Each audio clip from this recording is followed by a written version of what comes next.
this get rolling. Oh, you get your notifications. I should share mine, huh? Yeah, we just went live on the IndyWrestling.us Facebook page. Got it. So get your watch parties, get your all that kind of stuff. I got it going. That's why we have a soft launch when we do the live stream before we do the show. I like it. Yes. Although it's gonna be weird. Look, see, I got to turn the volume down because I can hear you. That's the other reason why we take a moment. Right. So when we do the super professional ones, that's why I have a little like graphic card. Just to be safe. All right. There we go. Look, I started a watch party. There we go. So do I have to share it? What the heck am I doing? I don't know. You would think with everything that I do. Wow, that grew quickly. Multimedia. Yeah. Extraordinaire, Bubba the Bulldog. It always makes me laugh when people come. So get your watch party. Music questions. Mm-hmm. And then I'm like, I really have no idea what you're talking about. And I have no idea what you're talking about. They're like, well, do you know this song? And I'm like, I don't. They're like, you're on the radio. Yeah. I was like, but don't you understand? Like when the music is playing, like I'm working. Yeah. Like, people don't realize that. we're not like sitting back chilling and it's kind of funny to me because and I love the music. Don't get me wrong, and I enjoy the music and all that stuff. But people are like, hey, do you know this song? I'm like, I don't. They're like, but you're on the radio. I'm like, I'm really not that smart either. Before we get started here, first of all, again, if you guys can share this, let's get some big numbers here for Bubba tonight. We do have a second interview technically scheduled at the top of the hour, but we'll go as long as we need to. He can wait. Well, listen, whatever you need, I'm here. Brandon K's out there. He says, Bubba, longtime old friend. Hope all is well. He was just watching you wrestle. We were testing a DVD. In fact, I think Brandon's up there wrestling right now. We're watching your match from Stomp Out Cancer right now. Yeah, I'm just doing some tests on some DVDs, so they're all running through. You almost just took a nasty chair shot. I'm glad he missed. Shirley Doe just missed you. Well, that's Shirley Doe. Yeah. In one weekend, my wife, one night he threatened to fight my wife on camera, and then the next night he just told me my camera was stupid. So gotta love Shirley. Gotta love Doe. Gotta love Doe. Good stuff. Good stuff. By the way, good interview with him coming up on the Fight Society podcast this Friday. Oh, very cool. That Jim LaMotta had with him, so it was really cool. Very cool. Oh, we're not talking about that promotion today. I think I plugged them. Oh, I should have plugged them on the show yesterday, actually. I'll talk about any promotion you want. We can't talk about the one opposing where Bubba's going to be. Okay. All right, that's fine. That's fine. So we will not put that over. Tonight it's all about KSWA Fan Fest. I'm open. I don't even work with KSWA, and I'll put them over. I am open to talk about whatever you want. Mm-hmm. I am fair game. We'll get into it. So he said, "Thank God." I think to the chair shot. Yeah. Let's see. Brandon K, one of my favorite opponents I've ever wrestled. How about that? Mm-hmm. Favorite opponents. We had a match down at the Eastland Mall. We culminated a feud, and I literally, I don't ever want to hurt anybody, and the match involved a rope, and it was technically a hanging match. And it didn't go as well for Brandon. Like I didn't realize to win, you had to hang your opponent. Yes, I don't think you could do that anymore. But this was back in the day. It was Brandon and I had one of the best feuds. I remember we wrestled somewhere, God only knows where, and we put on a show. And at that point, Vince Caplak was still around, mm-hmm. and he was with Brandon. And when we got out of the ring, he goes, God, you guys literally just killed each other. He's like, are you guys okay? And we're like, we just had a great match. I remember that. All right, let me do one quick share here. I should probably share it on my own stuff, too. We'll get started. I'll throw that in for a Patreon. There we go. Talking pro wrestling. Outside. Go that out. We'll do this here. Is this like the official pre-show? Yeah, kind of. Yeah, this is all bonus stuff that you don't get once the real show starts. So, if you guys out there, please, if you want to like, heart, happy face, frowny face, whatever you want to do on your format there on Facebook. If you guys are on any other places, we are streaming to, I don't know, at least 6 other places right now other than Facebook. Please go to the facebook.com/IndyWrestling.us, IndyWrestling.us Facebook page, and that is where we are going to be taking questions for this. So please pop up over there, and I might keep an eye out. Maybe I'll pull up the Twitch while we're at it too. So and we'll have some fun here. I love it. Officially, we've had this is the 11-year comeback. We need to talk about the fact that I literally, when we talked to set this up, you're like, well, you did the thing 11 years ago. I was like, what? I can't remember. I had to dig for that one. I was just like, I know we had a conversation. And I'm trying to remember, where was I? And then you're mm-hmm. like, oh, you were on the phone. I was like, really? Yeah. I'm like, so the more I thought about it, the more vague my memory was. So back then, I didn't invite wrestlers to my basement. You didn't? So this we were setup really is set up. sweet. So, all right, let's get into it. Yeah. What do you want? All right. Get the official record there. Audio's going. You got lots of equipment. I'm appreciative. I like this stuff. You should see when we do the live for wrestling. That's crazy. We take like half of this with us. All right. Hey guys, it is the Indy Mayhem Show. I'm Mike Sorg at Sorgatron on the Twitter here at the Sorgatron Media Studios in Pittsburgh, PA. And this is a show we talk with people in indie wrestling. If you look at our guest list, I guess, in the last couple of months, including TV world champions and things like that. But I'm very excited. We got a sort of a return, first time for the Indy Mayhem Show, but we talked to 11 years ago on the Wrestling Mayhem Show, Bubba the Bulldog. But first, some business.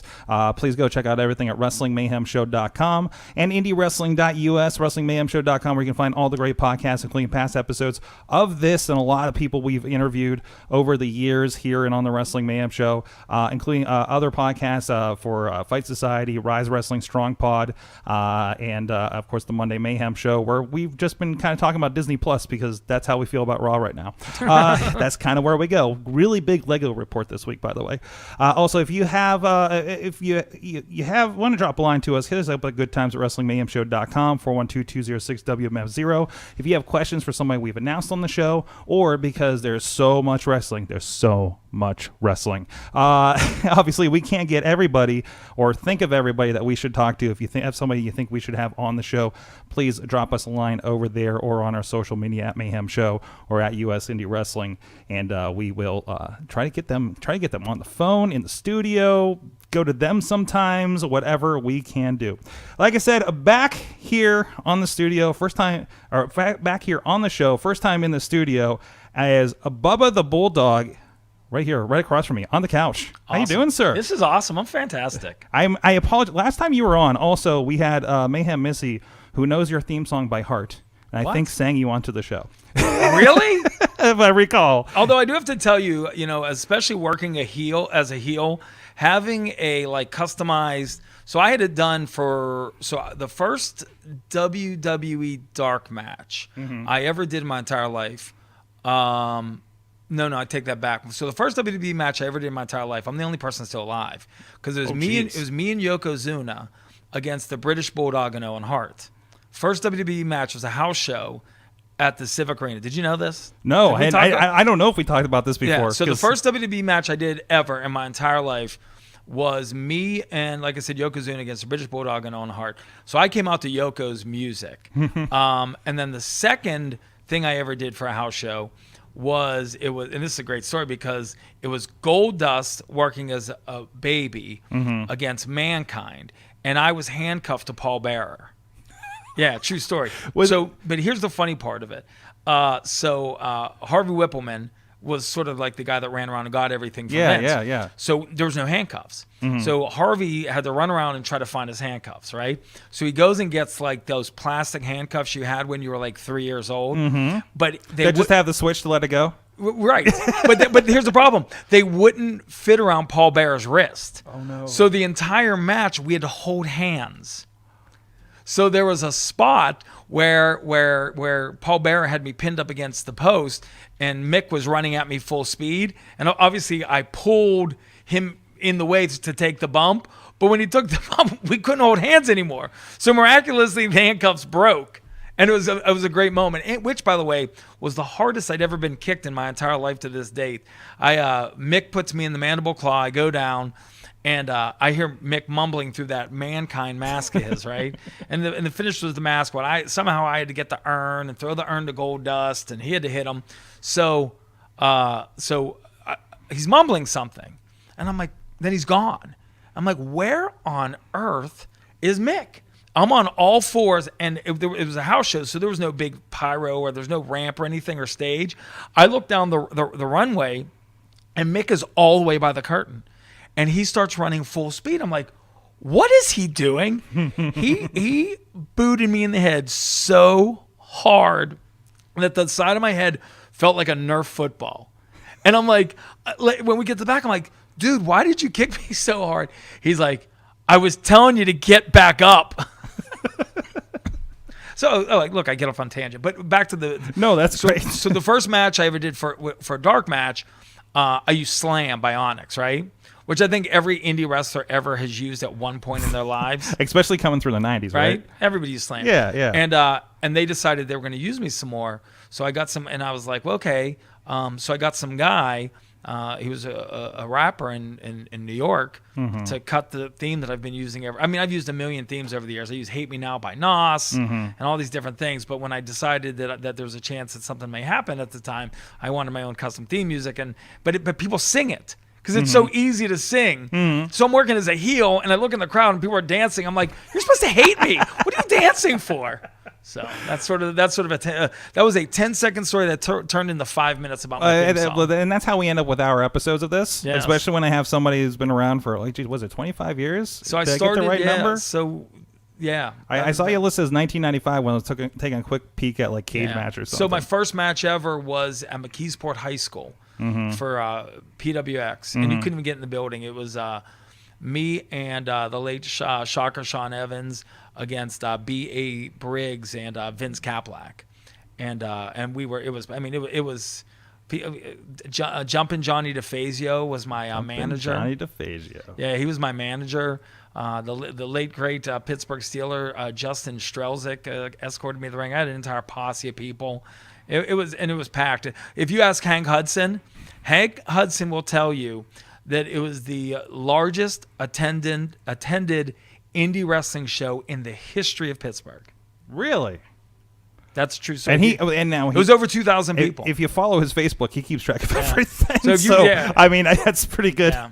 So that's what he claims it's because there was well over 2,000 people. Hank is interesting, and we talked with him. I can't remember if it was on the show or if we were filming something else, and he is like. I feel like he's been there for almost everything significant in Pittsburgh wrestling history, right? And not because I was listening to another podcast where he was involved in something, a recent Gregory Iron podcast, and like something in Cleveland he was involved with. I'm just like, this guy is everywhere. He's unbelievable. Like, how is Hank still doing this? He's unbelievable. And his facial expressions are the best ever, and his intro to wrestling shows even better. Oh yeah, the knockdown, drag out, pillar post, and my favorite is kick. Butt wrestling. It's so great with promotions we're doing some social media help for. We've been actually using his lines because I'm just like, well, they're so good. It's how it starts the show. It's what people are familiar with. Don't you want Hank just one time to say ass? We did. You got him to say it? Fight Society has been going this. We're just completely tangenting everything. This is what the interview is going to be, guys. Fight Society has been trying to do this hard edge thing the last couple of months, right? When we moved things at Friday Night Fights kind of thing. And one of it was because he had legitimately at the Beast Brawl, the benefit for the Beast. Somebody said something about.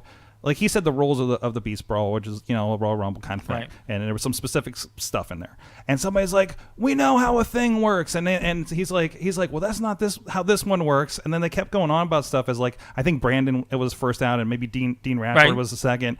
And they kept going on. It was like, it's not your damn night, asshole, or something like that. Really? Not Hank. Yeah, it was Hank. Did he drop the mic? Yeah, no. Wow. No, as I said, awesome. It kind of became a thing for a couple months. So love Hank Hudson. Hardcore. I like to call it. I went hardcore Hank Hudson as part of Fight Society as the official announcer. So that's awesome. Anyways, that's enough about Hank. He'll get his own show. That's awesome. And now have to be 2 hours. Anyways, so you're talking. You tell us about WWF dark matches and everything. Now you help me with my context here. Were you on the radio first and then wrestling? Yes. So you were already a personality. It was really hard for me when I got into the business because of radio. So I started in radio when I was 19 years old. And it was difficult for me because at that time, like I was a radio guy who was wrestling. And when I trained, I tried to tell them that, hey, listen, I'm not doing this because of radio. I'm doing this because of wrestling. My dad, little backstory. So my father grew up in Oakland, and his father had a meat market on Semple Street in Oakland. So when Bruno Sammartino and his mom moved to Oakland, my grandfather, like, they didn't have any money, they didn't have a lot of stuff. So my grandfather would give them food and say, pay me when you can, kind of thing. So my dad grew up with Bruno. My Uncle Mike grew up with Bruno. So it's sort of a cool thing. So Bruno was always a part of my life in some way, shape, or form. Yeah. So I always had this passion for pro wrestling. So when I trained to wrestle, I would tell the guys, I'm like, listen, I'm not doing this because it's not a radio shtick. It's not a radio bit. I mean, if I can use radio to help promote a show, I will, in some way, shape, or form. Or if my presence helps draw people, that's cool. But you need to know that I'm doing this because I love wrestling and I want to be a pro wrestler. And here's a little, when I first started, half the locker room quit PWX. I don't know if you know that or No. not. So the PWX we started something called, we called it the Berg Brawl. So the Berg Brawl, it was all these wrestlers would come in for basically a battle royal. Yeah.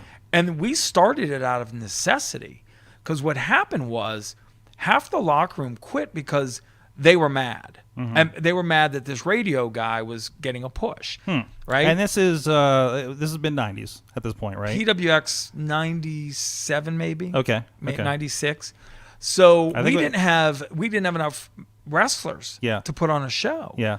And I mean, I took my neighbor, who happened to look like Woody Harrelson. I took my neighbor, and we called him the Natural Born Killer because the movie was out then. Remember the movie The Natural Born Killer?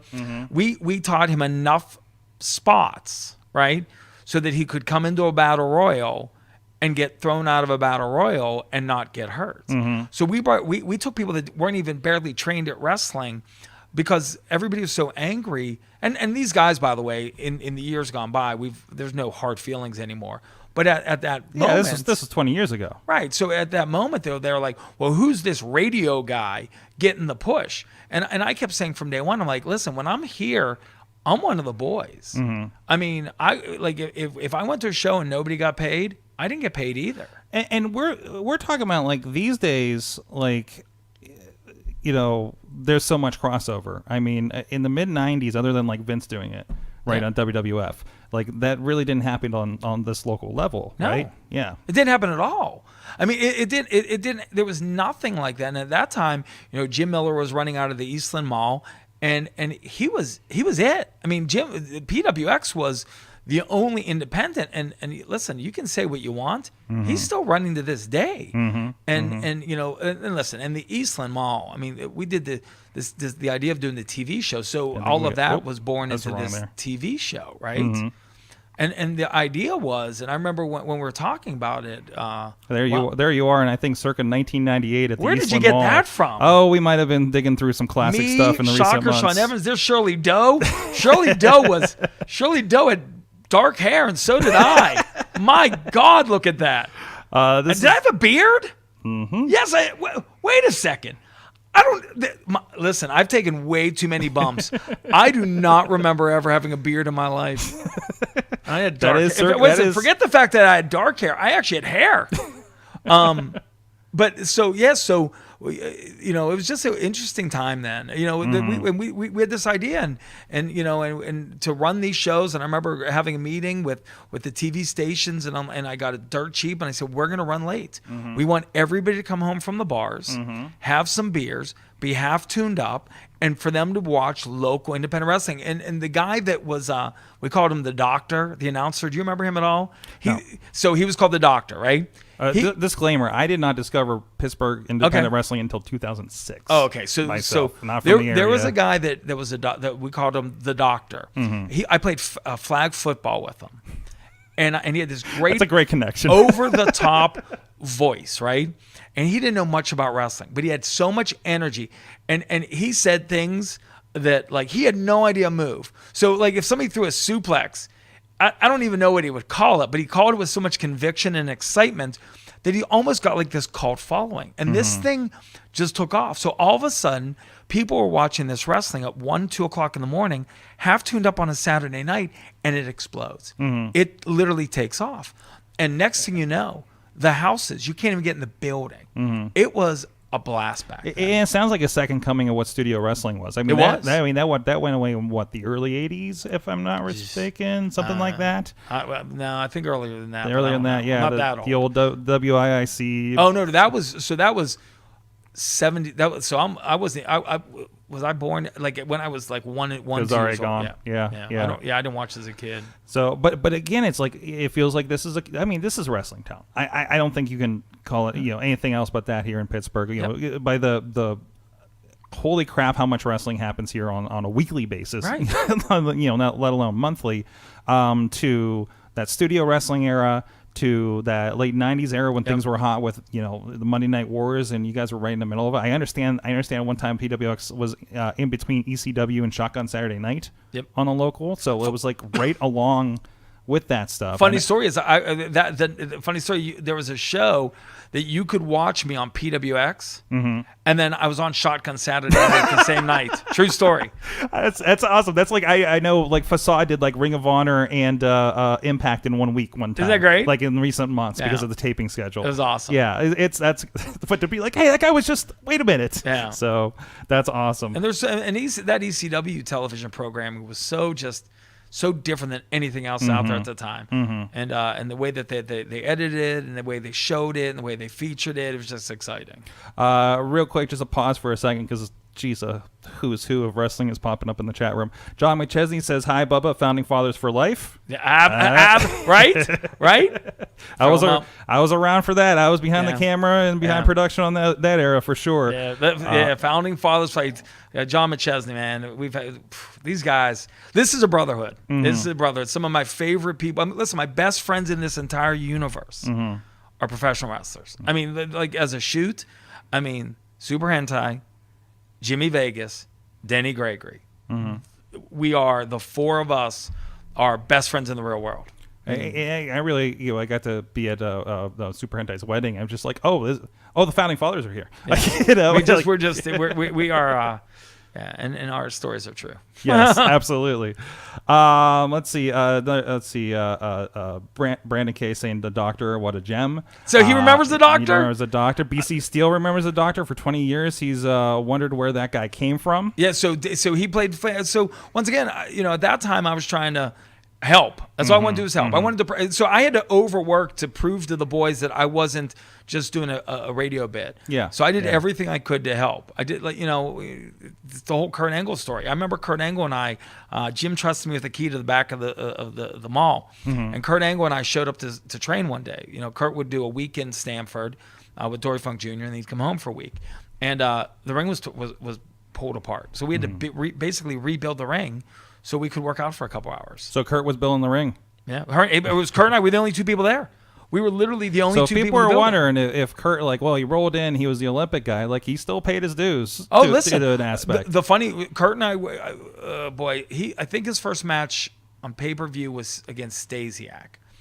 That sounds right. Right? Yeah. It was called Meat. Yeah. Right? Yeah. So I think it was Stasiak. He did a thing with Taz for a minute. Yeah. So the first match, and he and I had worked that exact match, so many times that I was so excited to watch it. And I was watching it on pay-per-view. And my wife's like, and I was calling every spot, just making sure that they were crisp. And she's like, would you just shut up? And I'm like, okay. It was awesome. Yeah, so he did. Absolutely, Kurt Angle paid his dues. No doubt about it. 100%. That's awesome. And it's amazing to kind of look at that and now his, post-career for him now too. Think about that. Yeah, I'm still friends with Kurt. Kurt's a great guy. I remember before he went to it. So Vince offered him a ton of money at the beginning, and he said no. And the reason he said no, and Kurt, if you're watching, I hope I get this story right, but basically, I remember we were sitting at an advertising agency down in Station Square, if I remember this correctly.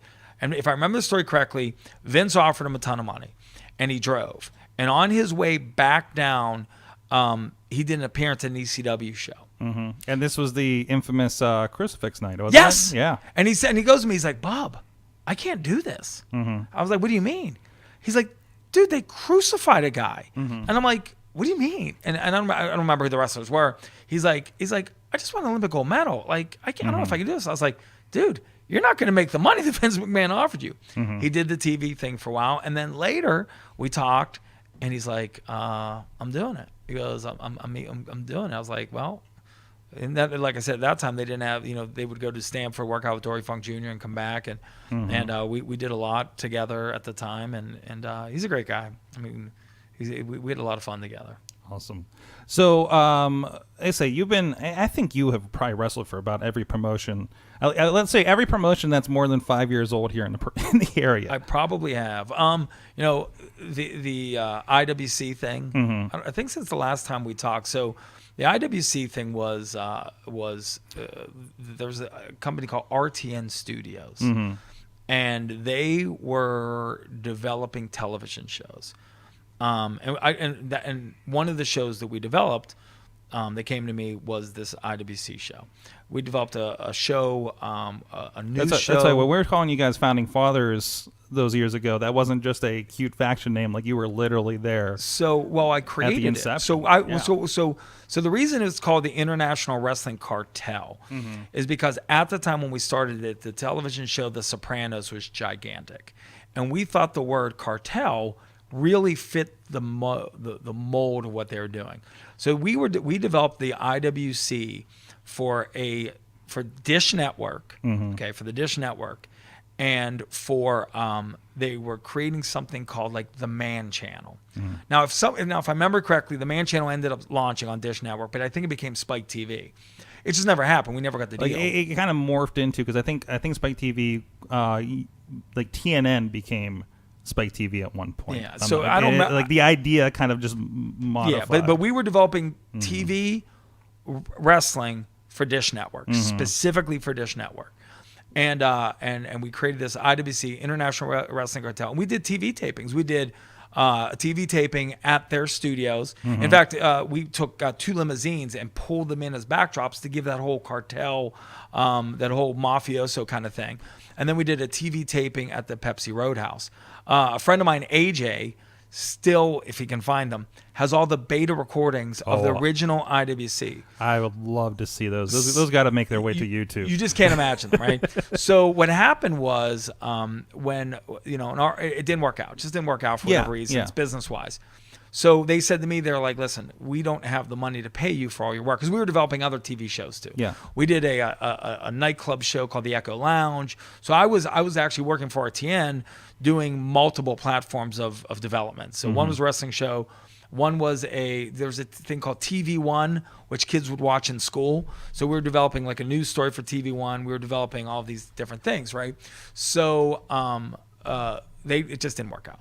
So they said, we don't have the money to pay you. And I was like, fine. They was like, well, so we're giving you IWC. So so since I saw you last, I was in my basement probably 5 years ago, and I found a box. And in the box was all the copyrights, all the trademarks, and all of the logo rights for. And they did a great job, because they thought they were launching a TV show. Yeah, and this was done by a company that knows how to do this for television, correct. Has everything locked down. So they had signed over all of the rights of the IWC over to me. Yeah. So to this day, technically, I own the name, the International Wrestling Cartel, or the copyright. I don't know how that works. Copyrights, trademarks, all those kinds of things for IWC. And I actually found, I just showed somebody the other day, I just found on my phone the original IWC websites. Oh, wow. Yeah, which are so antiquated. And the results are pretty cool. But I found them all. I found them in a box in my basement. All of these, and I found all the original logos. And it's so interesting. So they trademarked IWC, International WC. They did every element of it. Every element of it. And that's you're putting money down on each one of those instances. We've done copyrights for some client podcasts, and it's like doing it this way, doing it this way, have the marks, send a piece of show this on merchandise to do that. And which was well, we were talking 2001-ish? When I found it? No, when you were originally doing this. Oh, wow. So that was it's not through a government website like today. Probably if I had to guess, I would guess it would be about 2001. Yeah. So and the IWC just became. So once again, I just wanted a place that the boys could work. That first year, I ran as many shows as I could, and all I did was say, okay, how much do you guys want? So if a guy wanted, $50, $75, and I agreed. So if everybody said, all right, we're good for $50, $75, whatever that amount of money was, I added it up. I added my ring rental in. Any fees are involved, and this is a shoot, and just for my time and effort for the show, I would put either $100 or $200 on top of it. That's all I made. And then when we first started, then we decided to do the Emerald Room, which is now that they just completely redid it into a big music venue in McKees Rocks, and Jimmy Vegas, God bless his soul, would go out all over McKees Rocks and all over wherever he could hanging posters. Jimmy Vegas hung more original IWC posters than any human being ever. Talk about paying your dues. But the Roxian. Have you heard about the Roxian? Brand new multi-million-dollar venue in McKees Rocks. Okay. That was the original home of IWC. Wow. Yeah, is that crazy? So if any of you guys go nightclubbing over at the Roxian, yeah, you get a little bit of wrestling history over there. And I mean, gosh, we had some, and it was a cool venue. It was a cool venue. We all changed on a stage. It was awesome. So it went from that, and eventually this kind of mostly got handed over to Norm Connors. Right. Was I think probably the longest running. I know when I started going and discovering what you guys were doing down there. So that became like the bed where AJ Styles and CM Punks were coming through, and Samoa Joes and Christopher Daniels. Yep. So my deal with IWC always was, if just give the boys a place to work. That's all I cared about. I was like, if you can make a fortune off of shows, make a fortune. But when you don't want to do it anymore, just give it to somebody. Just give it to them. Give it to somebody that will do the same thing. So like when Norm could just decide not to do it anymore, and then Chuck did, just give it to Chuck. Don't sell it to Chuck. Don't make money off that. If you make $1 million from all the shows, which no pro wrestling promoter makes $1 million off the show. Let's be honest about it. But whatever you can make. And when you're done, you don't want to do it anymore, you're burnt out, give it to somebody else. And then when they're done, give it to somebody else. So and that was the mindset of IWCs. Just give the boys a place to work. So it became a pro wrestling pay it forward. Yep, that was the plan. I don't know if there's been any transactions differently then, but that was the initial plan on what we wanted to do with it, or what I wanted to do with. That was my vision, and I lived it too. I mean, because I've always been in the bar restaurant industry, and my door guys were always pro wrestlers. I mean, Corey Graves, and John Bolin. I mean, when I had a place on the North Shore, they were my two guys. They were with me every day. When my wife would close the restaurant on the North Shore at midnight, Corey Graves would be the one that would walk my wife to the car. I mean, my mom used to yell and scream at them like, "You want to be a wrestler? You need to eat more." Da da da. I mean, Sam Adonis, all of those guys. I mean, I always employed wrestlers because I know how hard it is to make it, and if you can have at the kind of income, Gory. I mean, Gory worked for me in multiple occasions, in multiple locations, and I always try to give the guys. I mean, for God's sakes, Jimmy Vegas, I jokingly told him I ruined his life twice when I hired him he was my manager because I trust him. There's nothing more important. These were my guys.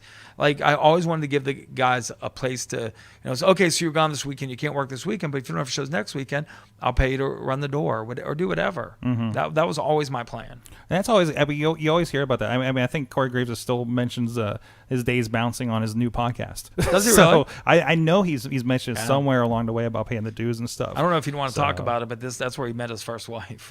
She was one of my bartenders. We won't talk about that one. We'll move that on. We'll move that on. If Corey wants to bring it up on his podcast. No, but, he won't. Yeah, no. It's all right. But and we got a lot of people in the chat here. I know Nick's saying that about that Emerald Roxion being a concert venue is absolutely beautiful right now. Yep. I think some other people are kind of reminiscing about old PWX and IWC in here, it looks like. So beyond that, let's say, and I would see it pop up at IWC eventually, and I was like, oh, hey, of course we had our interview 11 years ago, and I think we talked about this concept before. So tell me, like, what have you been up to, like, lately? I know I see you at KSWA, which are always a fun show. Somebody asked me, is like, when you're not working a weekend, why do you go to KSWA and just watch more wrestling? I'm just because I just want to fucking watch wrestling. Right? It's just it. So let me just tell you, I am having an absolute blast wrestling, and I'm having fun. I mean, I'm legitimately having a good time. The KSWA has this following that no matter where they go, and I think I told you this before we started, I think they ran 27 shows. Ridiculous. There's no other Crazy. independent professional wrestling organization in America running 27 shows. And the locker room is awesome. Everybody gets along. And I'm having a blast. I am having so much fun. And it's so funny. My brother's like, why are you doing this? My brother's like, why do you still do this? I'm not young.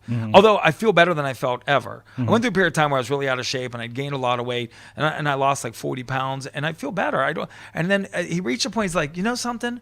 Why not do it? Do it till, like, why shouldn't I do it? It's fun. And I told Lou, maybe at the last show, I'm like, whatever secret recipe you Lou have. Marconi. Right? No. Or Lou Martin. Lou Martin. I'm sorry. Yeah. So I said to Lou, I'm like, listen, whatever your 11 herbs and spices are, don't share it with anybody, because you have got this cool thing. No matter where they run, they get great crowds. And listen, it's not by accident. They didn't accidentally become successful. They didn't accidentally, and Lou, please don't be mad at me if you're watching. I don't know how many years you've been running. They don't accidentally get this successful. I mean, the show on Saturday at the Spirit Lounge, they will. I'm assuming if it's like the other shows, they're going to be turning away hundreds of people. People will be lined up for this show, the Toy Drive show, this Saturday. 3:00 in the afternoon. So if you think you're going to be a worker that's going to sneak in the back door, there's no back door, and you better get there at noon for a 7:00 show. So it is interesting, and I said this too. Like there's 3 shows happening Saturday in the Pittsburgh area. Okay. And I don't think anybody's going to see a lower house than they normally do because of it. Like it's KSWA fans are having this thing over here. Other fans are doing, other companies over here, and it's this really cool thing that happens. Like if one of you guys go away, I don't think you're going to another promotion, like fan wise, right? Because they don't know or care about it, Right. So it's this really interesting, like, everybody's like a neighbor and doesn't know they're a neighbor fan wise, it seems. That's kind of interesting, right? It was, and by the way, it wasn't always like that. No, absolutely not. I mean, just seeing over the last 10 years. I mean, there were poster wars back in the day where promotions were tearing down each other's posters. But the one thing I think that KSWA does very well is they create characters that people love. They create characters that people hate, and the fans don't. The fans just want to boo. The fans just want to cheer. The fans just want to be entertained.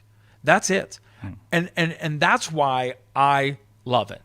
Because I'm not. It's not overcomplicated. It's not. Like some of the promotions. I tell people all the time, I'm like, let's go out there and let's tell an amazing story. Let's put on a great show and let's feel this crowd. Like, I'm not one of those guys. Like, if you want to talk through every spot of your match, like, I'm sorry. It's not like, I don't know what they're going to want. When we walk through that curtain, I'm not sure what they want tonight. But we're going to give them what they want. And I don't know that they want what you want or what I want back here. When we walk through that curtain, we need to give them what they want. And KSWA does a great job. I mean, I'm having so much fun. And like, I'm actually excited about Saturday night. I'm wrestling Shane Starr, who I plan on breaking many body parts of his. And I'm actually fired up for it. I mean, because it is such a great time. It is. It's so much fun to wrestle again. That's awesome. I remember one. I want to talk about this because I remember before I probably around when I started going to KSWA on my weekends off, I went to some old PWX shows. And I remember one time accompanying my friend from KDK, and the weatherman, I remember his name was Smiley. Ron Smiley. And you were having a match with one Rev Ron Hunt, who I believe was also working at KDK at the time. Yes. So it was kind of a battle of the local media wars.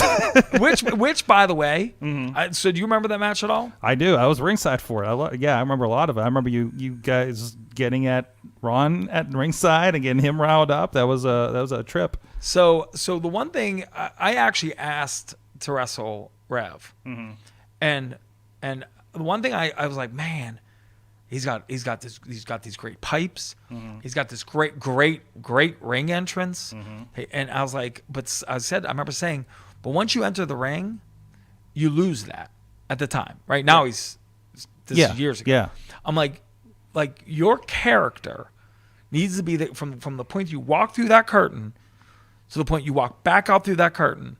Everything you do on the stage, on the ramp, in the ring, as you wrestle, has to be that character. And I said, I want to work him.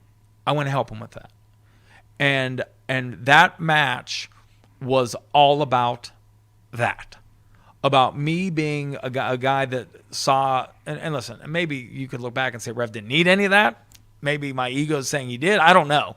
But we told a great story. And when we got out of that match, both of us were like, dude, we just went 15 strong. Like we just went 15 legit strong and didn't stop. It was a very good match. Yeah, thank you. I appreciate that. Yeah, because not many people say that about me anymore. I'm kidding. But so I loved that was a great match with Rev. Yeah. And that was probably about 3 or 4 years ago, right? Sure. I was going to Are you asking me to remember something? No. Good, because that's my biggest failure. It's remembering stuff. All right. Well, hey, the name's popping up here again. I'm going to go into some finisher questions here, but if you guys have any questions for me to pop in here for Bubba, and as we close out this interview, please hit us up on the Facebook stream if you're with us live over at the IndyWrestling.us Facebook page, and we'll be sure to roll them in here. By the way, real quick, at some point before you cut me off and kick me out, I do want to share with you my proudest moment in professional wrestling has nothing to do with a match. So whenever you want to hear that story, go ahead. Actually, let's go ahead and hear it. So my proudest moment that has anything to do with the world of professional wrestling is Connor's cure. At the time, obviously, Connor Michalik, his mom contacted me at the radio station and called and told me Connor's story and said, all he wants to meet is Daniel Bryan. Is there anything I can do to help? And Jerry McDevitt, who is Vince McMahon's personal attorney, is a very close friend of mine. And I called Jerry. Jerry negotiated my first radio contract ever, and we've been close for years. So I called Jerry, and I'm like, can we make this happen? And I told him the whole story. And this was all happening real time, live on the air. Although Jerry wasn't on the air, I talked to him off the air. And he goes, absolutely. I said, you're going to confirm this, right? He goes, I'm Vince's attorney. So I call the mom, and Connor, we made it happen. And then Daniel did. So when they came in town, then Daniel Bryan did my show, came live in the studio. So told him the whole story. He had no idea. And then, of course, that night, Connor met Daniel Bryan, who was at that time tag teaming with Kane. And that's the footage that we see. Yeah, all the time. So they asked me to come down. I'm like, it's not about me. It's not about Bubba. It's about this little boy who's obviously fighting cancer and meeting his hero. But the coolest part about it is when I got and I know there's other people I've heard, and I know there's other people in the city that claim, and I don't know why you'd ever want to take credit for it, but we're like, oh, I started Connor's Cure. I won't say any names, but I got an email from Stephanie McMahon, thanking me, saying she's like, I just found out that you're the reason through our attorney, and she sent me this amazing email, and then I ended up going to an event at Children's Hospital where I got a chance to spend some time with Stephanie and Triple H, and help them with some of their outreach and charitable initiatives. So the coolest thing I ever did in the world of professional wrestling, never had involved a match, was the ability to allow a little boy to meet Daniel Bryan, which of course since then has turned into what WWE has done with it since then is just awe-inspiring and amazing. The millions of dollars that they have raised is pretty unbelievable. So thank you for allowing me to tell that story, because I don't think anybody knows that. Absolutely. Yeah. That's awesome. So now whatever you got for me. Well, I was going to ask the best and worst about pro wrestling. That's usually one of my standards, but I think you just gave me the best. That's my best. That's absolutely the best. I mean, Yeah. be able to have that connection and make something like that happen. Yeah. What is the worst? Let's go the other way. Compound fracture of my right hand, bone sticking out, and I finished the match. Wow. I was working a show up on Mount Washington at a church. I was wrestling some guy under a hood. I used to do this Bulldog spot off the top rope. Mm-hmm. I did the Bulldog. My entire body rotated. All of my weight and all of the workers' weight hit. Boom, bone, boop, right out of my hand. And I finished the match. Like, the bone was sticking out of my hand. And it was funny because, not funny, I had a Jeep Wrangler at the time, and my wife was pregnant, which didn't go well. And but I had to go do a radio station appearance. So I met with the doctor. He goes, well, it's obviously broken. I said, well, I can't go to the hospital now. So we took a Coke can and jammed it in my hand like this, and then wrapped it up. I had to drive a stick shift with a bone sticking out of my hand. I went and did a radio station appearance for 2 hours that night after the wrestling show, and then drove myself to the hospital.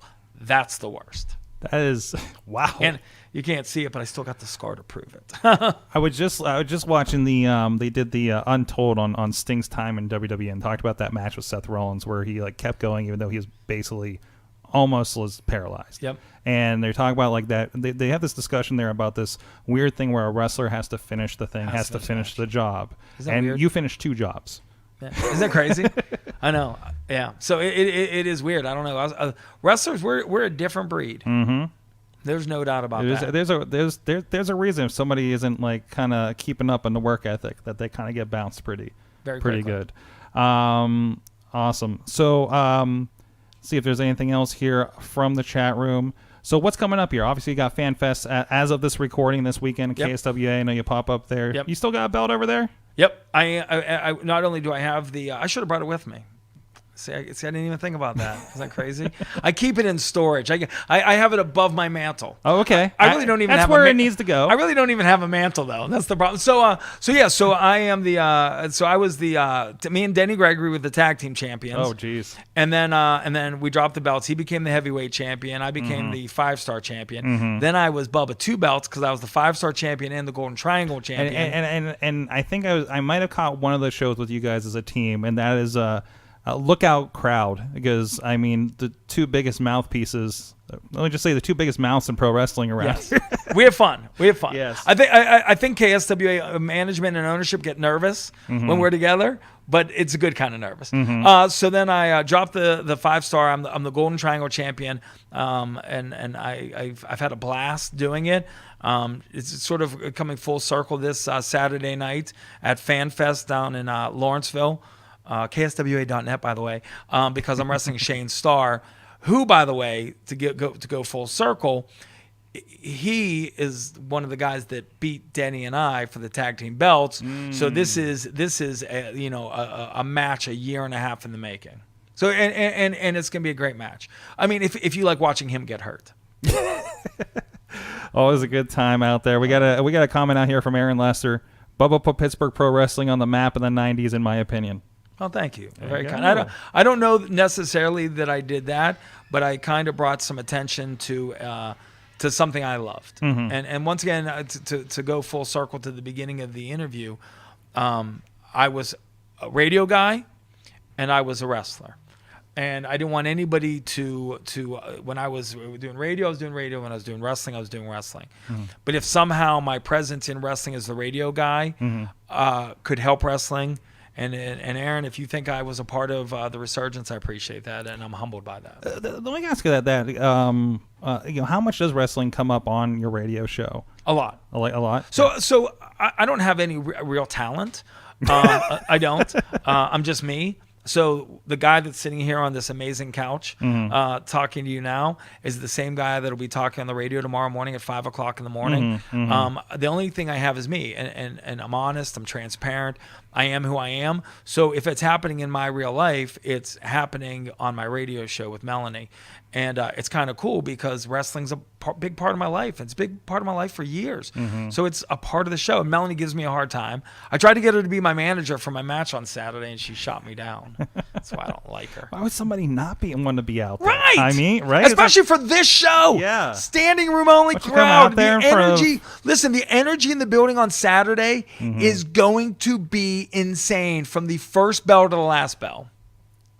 So much fun. It's going to be a lot of fun. If you're in the Pittsburgh area, please go check that out. Consider KSWA amongst the many, many choices on Saturday night. You guys are going to have a lot of fun. And Hank Hudson has appeared in the chat room. No, he hasn't. Yes, he just popped up. We were just talking about you at the top of the show. Hudson. Yeah, Hank Hudson is my hero. Hank Hudson. Hank Hudson was in one angle at an original IWC show. I asked him about it. He doesn't really remember it. I had a friend of mine dress up as the Easter Bunny because the show was out in McKees Rocks right around Easter time. He came out as the Easter Bunny, and I think he gave either Hank Hudson gave the Easter Bunny a low blow, or the Easter Bunny gave Hank Hudson a low blow. I don't remember which way it went, but my God. Then Hank Hudson got mad at me because then he claimed I replaced him with my buddy as an announcer, but it was all part of an angle. I love it. Hank Hudson, you're the best. Love it. A lot of people popping up there in the chat room. Thank you so much, everybody, for joining us. Again, you're all over the place. Where can people see you? Online, on the radio, whatever media you're on these days. Okay, so here comes the list, right? Okay, ready? So I'll make it as short as possible. Obviously, Bubba Show, 100.7 star, starpittsburgh.com. Facebook.com/starpittsburgh. Facebook.com/Bubba Show 1007. I've got restaurants, Bubba's Gourmet Burgers and Beer. I've got a location in Triadelphia, West Virginia in the Highlands, the Washington Brewery on East Maiden Street in Washington, and inside the Prinscape Arena in South Point. I'm opening up taco places. Really? And you're going to love this. Ready? Try to not smile when I say the name of my taco places. I'm going to challenge you. I'm opening a taco place in South Fayette, Bridgeville, and I'm opening one on Murray Avenue in Squirrel Hill. Okay? Don't smile when I say the name of the taco places. Ready? Lucha Street Tacos. Yes, right? Thank you. Lucha Street Tacos. That's the name of it. There's going to be masks everywhere. That's going to be the name of my taco place. Have you seen the Lucha? Like in San Diego, there's a Lucha taco. It's called Lucha Libre Tacos. Yeah. So I'm just doing Lucha. But you're doing a street taco version. Tacos, Got it. I love it. I love it. And at the restaurants, and obviously, if you're looking to catch me wrestle, KSWA can see all the shows. I think out of 27, I think I made 22 of them. KSWA.net. I think I worked 4 matches in one night. How about that? It seems like I keep missing you. I was looking forward to seeing you in March because I had heat with you on Twitter for a minute. And by the way, I always say, have you been to a Brawl Under the Bridge show? I have not. It's always something's going on or I'm traveling, but I see pictures from it and it looks like such a great event. It is the lights unbelievable. and everything. And I know there was a ladder match that had like Lawless and Yinza or something. Yeah. Oh yeah. So yeah. And this year, it literally, I think it was a feels like temperature of 110, and I had to work twice, back to back. Is there anywhere else? So obviously, listen on the radio, 5 to 10, 100.7 star, Bubba Show with me and Melanie Taylor, who's amazing. The restaurants, wrestling. That's probably I don't know. I think that's enough. Right? That's enough. Listen, and I coach high school baseball. Jeez, I coach high school baseball for the South Fayette Lions. Yeah, well, we were the WPIAL football baseball champions 2 years ago, and we're going to defend this year. Nice. He's a wrestler, radio personality, entrepreneur. Bubba the Bulldog, thank you so much for joining us here on the show. I hope I didn't disappoint you after 11 years. No, absolutely not. It's everything I wanted. So thank you, everybody. Please go check him out and check out all the promotions. Check out everything going on, again, over at WrestlingMayhemShow.com, IndyWrestling.us. I know there's got to be some Bubba the Bulldog on IndyWrestling.us over the years. Oh, yeah. We got some back catalog up there. Really? We got some Founding Fathers stuff up there. Oh, I got to see that. A lot of it's on YouTube right now. So. Well, I want to see wherever you got that match with me having a beard. Where did you get that from? I didn't even know I ever had a beard. Go look up PWX's YouTube. We got some classic matches that I was pulling a few months ago when we were going through those catalogs. I got to see that. Yeah. And I know on YouTube you can watch CM Punk dive off the most rickety cage ever onto my body. Yes. True story. Yes. CM Punk, the cage was so rickety that the trainees actually had to hold the cage. And that was the same exact match where I accidentally threw the door of the cage into Norm Connor's head. Yes. It was an accident. Everybody wants me to admit that's what I thought that question was coming. Did I do that on purpose? And I'm telling you, it was a total accident. And I have no reason to. Norm and I are still friends. So I actually felt horrible about it. I remember being told about that story, and then somebody put together, I can't remember if it was me or not, a video of that happening to Evanescence just over and over. Oh yeah, it was, and I felt awful about it. Yeah. And then, but that was a great match because it was Candido, Michael Shane, and Punk. But the reason Punk was even in the match was because Bam Bam Bigelow was supposed to be in a match and didn't show up. Yeah, and that time it's so you funny. gotta think in that era, somebody in that audience was disappointed that they got CM Punk instead of Bam Bam Bigelow. Think about that. Right? Is that crazy? What was that, like 2004 or 5-ish? Oh my gosh. Why do you keep asking me memory question? It was me, Vegas, and Denny inside the cage, but the cage was I'm just talking errors. The cage was so tall and so rickety. And when I say rickety, just they couldn't attach it well. And when we were talking about it, and he's like, "I'll do it." And I looked at him when he jumped up there. And at that point, I was over as a heel, and the people were chanting "Die, Bubba, die!" By the way, and I looked up there and I'm like, one of us is definitely not going to end this well, and we did. We ended fine. I gotta say, just because I saw him pop up in the chat room, we talked about kind of that origin of the word cartel, which I always found a mystery until I talked to you that first interview. And I love that eventually we did get the Gambino brothers. Oh, I love it. Gambino Brothers for life. Gambino Brothers Moving Company. That is awesome. See, I didn't even think about that, but it came around. It took a couple years, but it came around. I love it. Thank you so much, Bubba. Thank you, everybody. Again, check out everything. IndyWrestling.us, WrestlingMayhemShow.com. We got many other podcasts for you to check out, and we're getting a lot of stuff in the can here, so you can have a lot of interviews over your Christmas break. So stay tuned for all that stuff. We'll see you guys next time. Until then, please support Indie Wrestling and terrestrial radio. That's awesome. So, all right, stream. We're going to be resetting the stream here for our next interview, and in a moment. I don't think I had officially